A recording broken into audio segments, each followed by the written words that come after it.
Today I'm going to show you how to make this simple geometric birthday card. First, draw out the design in pencil.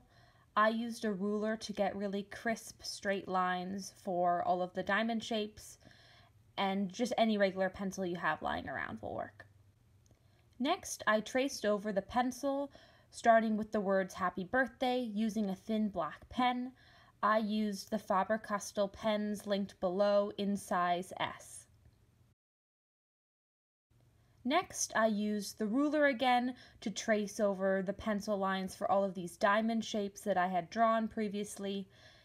For this design, I feel that taking a little bit of extra time and using the ruler to trace around everything when you're using a pen really is worth it because it creates a really nice, crisp, clean look and straight lines, which I think adds to the kind of geometric design of the card. Continue tracing around all of the diamond shapes until you're done. Next, use whatever colors you like. I chose to use silver, teal, blue, and also a kind of a fuchsia pink color to fill in the diamond shapes.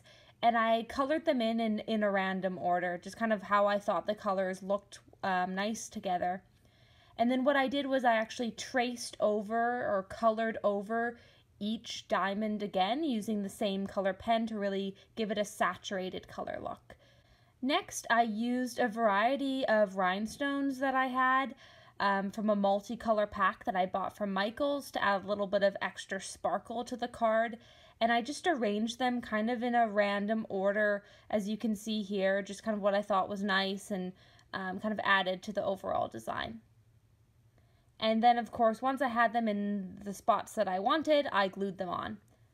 And once they're glued on, you have your final happy birthday card. I think this design is really simple, elegant, and kind of a unique twist on a classic birthday card. I hope you enjoyed watching.